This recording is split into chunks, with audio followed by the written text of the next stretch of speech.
প্রিয় শিক্ষার্থীরা, আসসালামু আলাইকুম। ভার্সিটালিটি একাডেমি পেজে তোমাদের স্বাগত।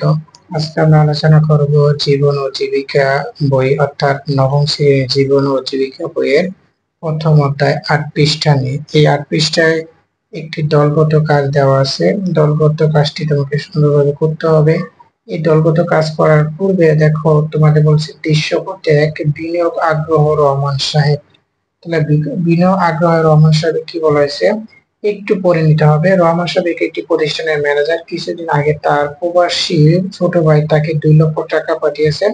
রহমান সাহেব এই টাকা কোনো লাভজনক খাতে বিনিয়োগ করতে চায়। তিনি তার কয়েকজন বন্ধুর সাথে কথা বললেন। বন্ধুরা তাকে বিভিন্ন ধরনের পরামর্শ প্রদান করে, যেমন তার পরিচিত কারো ব্যবসায় খাটানোর মাধ্যমে মুনাফা অর্জন করা, সরকারি সঞ্চয়পত্র কিনে তা হতে প্রতি মাসে বা নির্দিষ্ট সময় শেষে মুনাফা হিসেবে অর্থ আয় করা, নিজের উদ্যোগ ছোটখাটো কোনো সরবরাহ বা উপাদান ব্যবসা শুরু করা, শেয়ার মার্কেটে টাকা খাটানো, জমি বিক্রি করে রাখা, বিভিন্ন ধরনের কৃষি পণ্য ব্যবসা করা ইত্যাদি।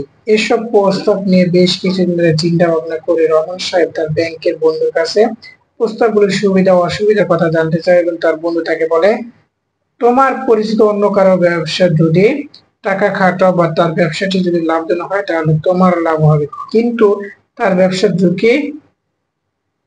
ঝুঁকিও তোমাকে নিতে হবে। অর্থাৎ তুমি যদি লোকসান হয় তাকে তোমাকে তাও বহন করতে হবে। তুমি যদি সঞ্চয়পত্র বা মেয়াদি কি আমানত হিসেবে টাকা রাখো তাহলে তুমিও হয়তো তুলনামূলক কম মুনাফা পাবে, কিন্তু এই জন্য তোমাকে কোনো ঝুঁকি বহন করতে হবে না, অর্থাৎ লোকসান হওয়ার কোনো সুযোগ নেই।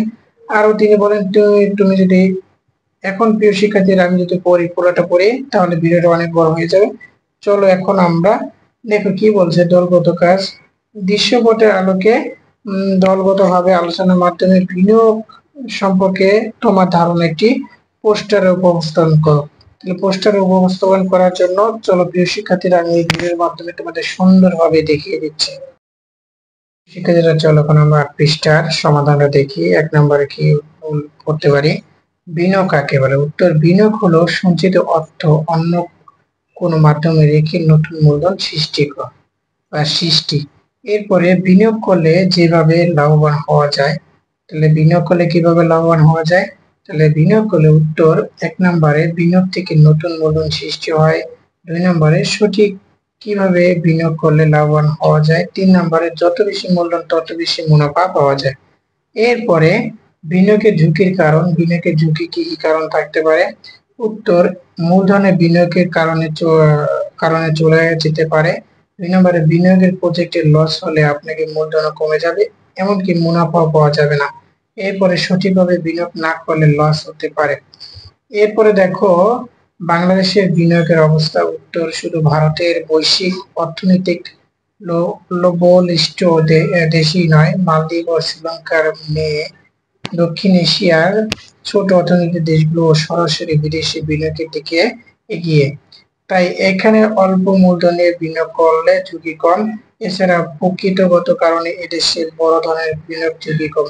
তাই সঠিকভাবে কম বিনিয়োগ করলে, স্বল্প মেয়াদে বিনিয়োগ করলে লাভবান হওয়া যায়। মূল কথা হচ্ছে বিনিয়োগের ঝুঁকি থাকবে তেমনই লাভ। যেমন বিনিয়োগের ঝুঁকি থাকবেই তেমনই লাভ। তো প্রিয় শিক্ষার্থীরা, তোমরা দেখলা ৮ পৃষ্ঠা সুন্দরভাবে তোমাদের উপস্থাপন করে দিলাম এই ভিডিওর মাধ্যমে। ভিডিওটি কেমন লেগেছে তোমাদের মতামত কমেন্টের মাধ্যমে জানিয়ে দাও। পরবর্তী ভিডিও দেখার চ্যানেলটিকে সাবস্ক্রাইব করো এবং পেজকে ফলো দিয়ে রাখো। আজকের ভিডিও এই পর্যন্তই। সবাই ভালো থাকবে। আল্লাহ হাফেজ। আসসালামু আলাইকুম।